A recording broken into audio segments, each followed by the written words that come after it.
It'll be interesting to see how they move things around if needed, because I'm not sure who goes to out half if Jack Crowley was to be forced off. I'd suspect it's maybe Antoine Frisch.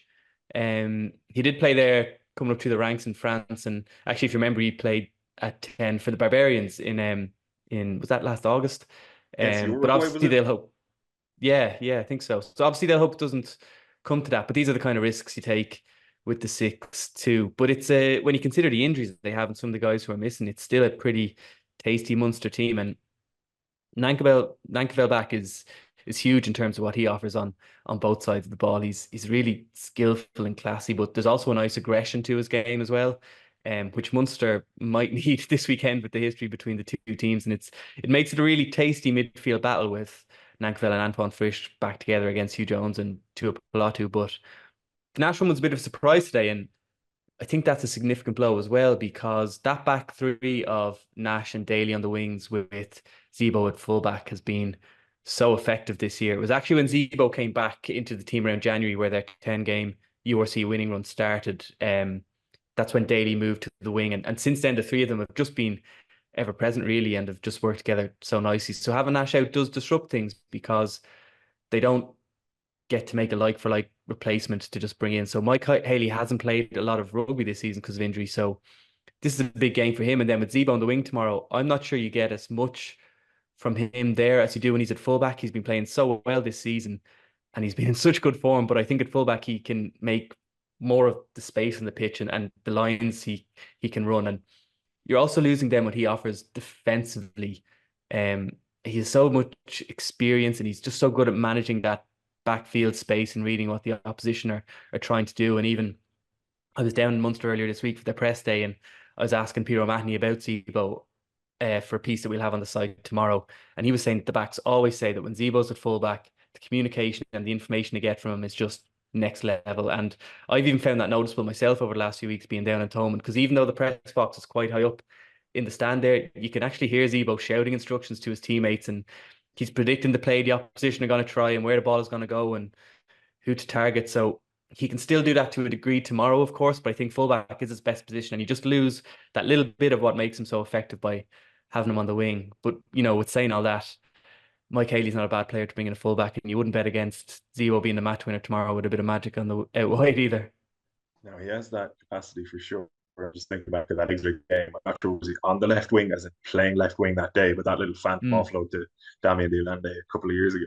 Um, from Glasgow's point of view, firstly, they'll be delighted that Nash is out because of all of the disruption that you've just perfectly outlined. And you would imagine to a degree it'll interfere with Munster's fluidity as an attacking unit. Glasgow's defense is kind of bend, don't break. It's a defense that likes to sort of absorb more so, and that's probably where they ran into a lot of trouble actually against Munster's attack in Cork earlier this year.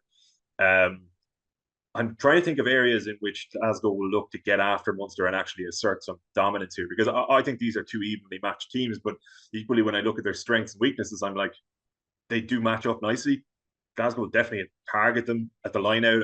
I know Munster statistically are pretty okay, solid at line out time. I'd say it's probably not like their greatest asset.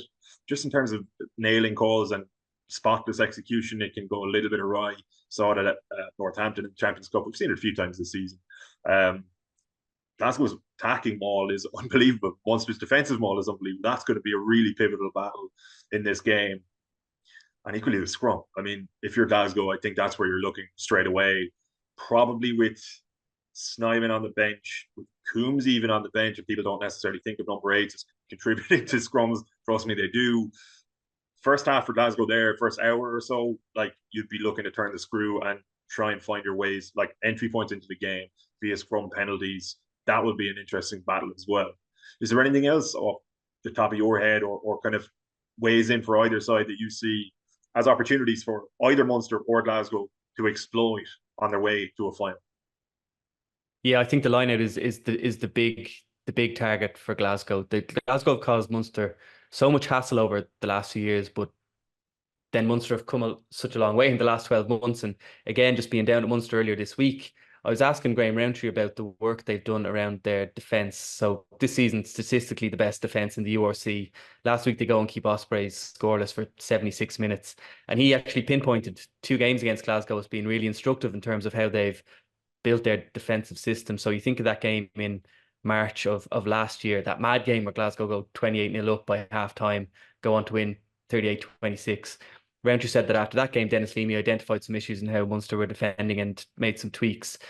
From there, they go to South Africa, and a few weeks later, they're playing Glasgow in a quarter final. And after conceding 5 tries to atonement, they hold them to just 5 points and win that game. So their defense really kind of they really went after their defense there and kind of tightened things up and looked at what they could be doing better. Then you have the game in Cork earlier this season.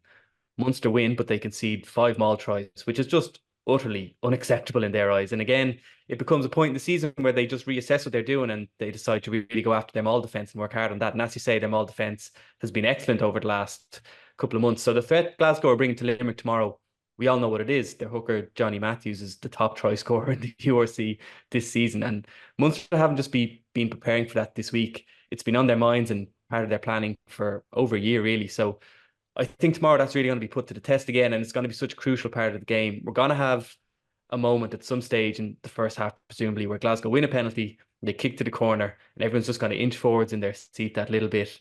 And if Glasgow's maul can drive through Munster again, the lift that'll give them will be huge, and it puts that bit of doubt in Munster minds again.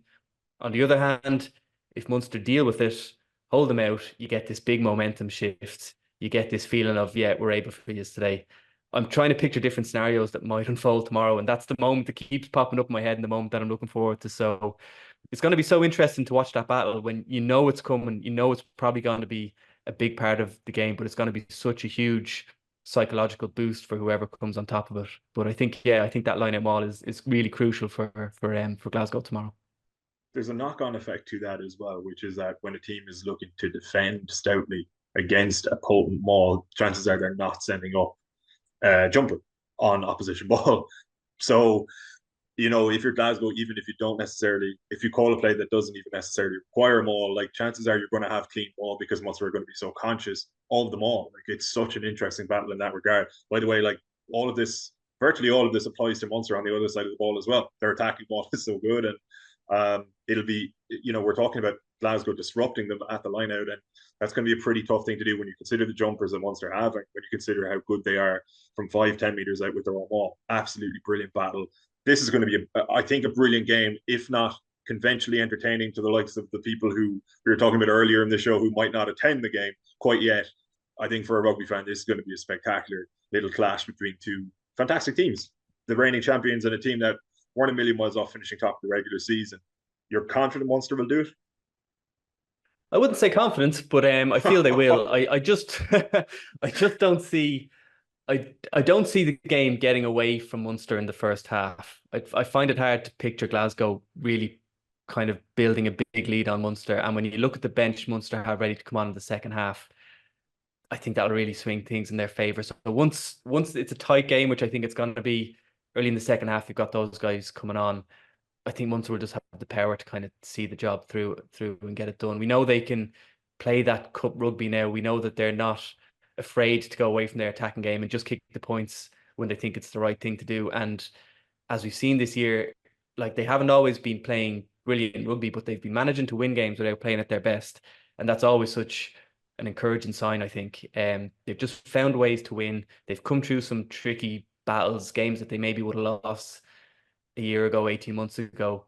They know how to win now. The Thomond Park element of it is huge. They really don't like Glasgow. So yeah, I think it's going to be a cracker match, and I think Munster will do it.